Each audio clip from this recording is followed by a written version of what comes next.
I'm sure you've asked the question, how are we going to get our church on mission?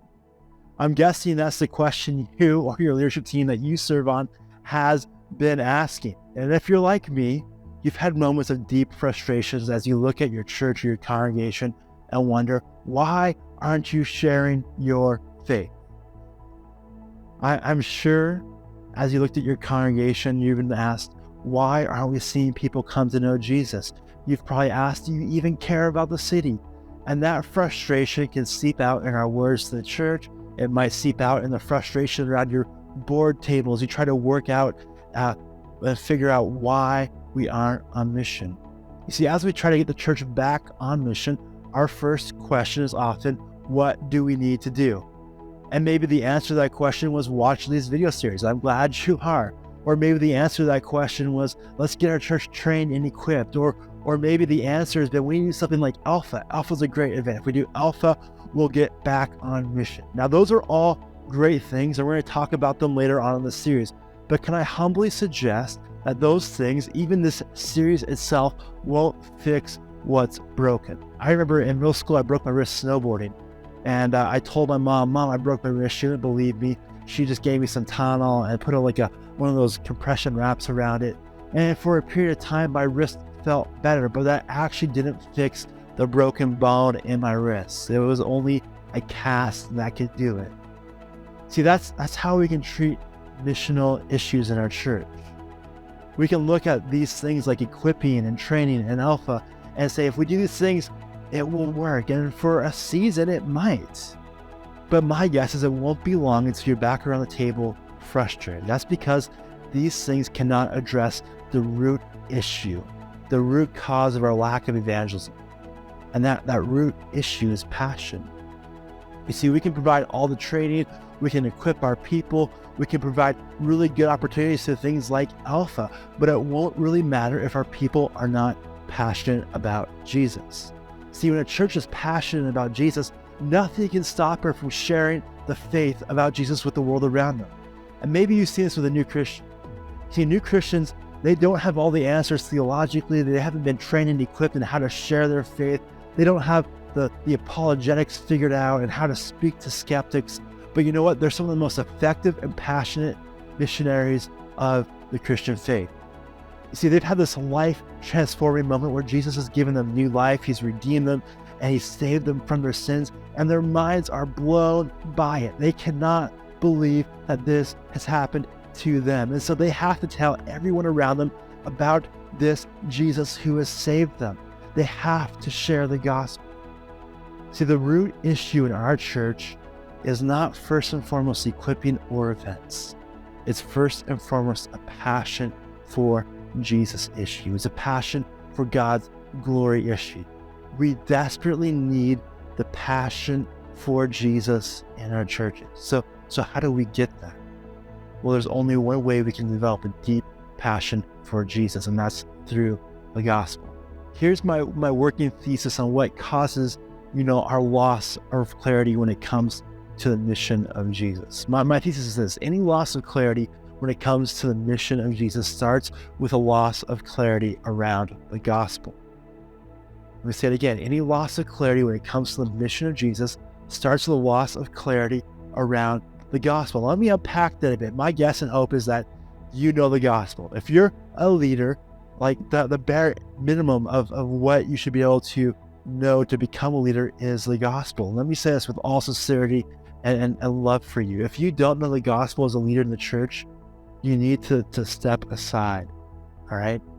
You shouldn't be serving on a leadership team within the church if you do not know the gospel. Now, again, my hope and I'm almost like 99% sure that every one of you watching this probably knows the gospel. But you see, most of us, we know the gospel, we treat the gospel as really step one to the Christian faith, meaning we only talk about the gospel or really think the gospel's purpose in our lives is to see people encounter Jesus, to see their lives change. When we think about growing in our faith or living out our faith, we don't look to the gospel to empower those things. We look to principles to empower those things. So for instance, in our sermons, we focus on the imperatives or what we should do. When we call people to be people of peace, we say, like, hey, God calls you to be a person of peace. So when we think about Generosity, we teach about 5 ways we are to be generous. We think that's what motivates us to live out God's commands. That's what equips us to live out God's commands. Again, we often think the gospel gets us through the front door. The question is, though, once we get through the front door, once we become Christians, what motivates us in our faith? What can produce change in us? What can produce long-term transformation in our lives? The reality is it's the gospel. So when I say that we have lost the gospel, I'm not saying you don't know it.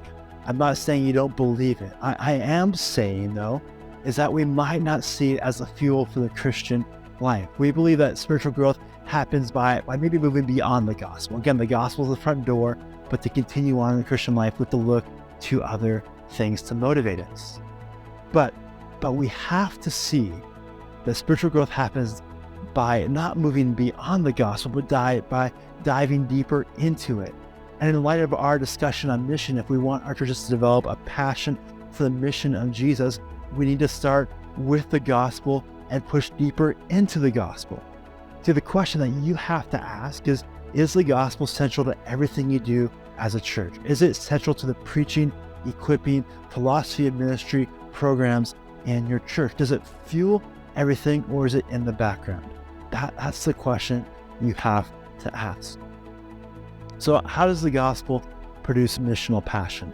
Paul gives us a picture of this in 2 Corinthians 5:14-15. Paul says this: "For the love of Christ controls us, because we have concluded this, that one has died for all, therefore all have died. And he died for all, that those who live might no longer live for themselves, but for him who for their sake died and was raised." This text gives us a glimpse into the motivation, or what fueled Paul's motivation to mission. In this text, as others have pointed out, we have a clear picture of Paul's motive, his measure, and his mission. His motive was found in what?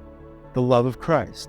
His measure, or how much he was willing to sacrifice, was seen in what? How far Jesus went, death on the cross. His mission, as you would see if you kept reading chapter 5, was seeing people reconcile to God. All of what empowered Paul's mission was the gospel. His life was empowered by the gospel. It fueled the mission of God in his ministry.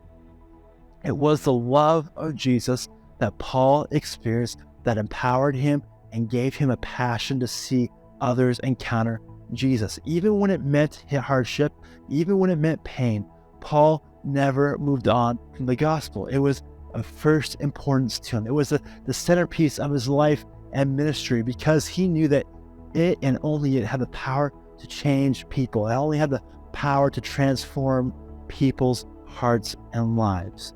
Paul was centered on the gospel. So before we look at our congregations, we need to stop and take a look at ourselves. And we need to ask a really important question. Are you and I, as leaders, are we in awe of what Jesus has done for us? Do we delight in the unbelievable truth that Jesus loves us, that he saves us, that you and I are now called sons and daughters of God? Are we aware that apart from Jesus, we are hopeless, lost, condemned, rebels at war with God, but God, being rich in mercy, has saved us? Are we aware of that?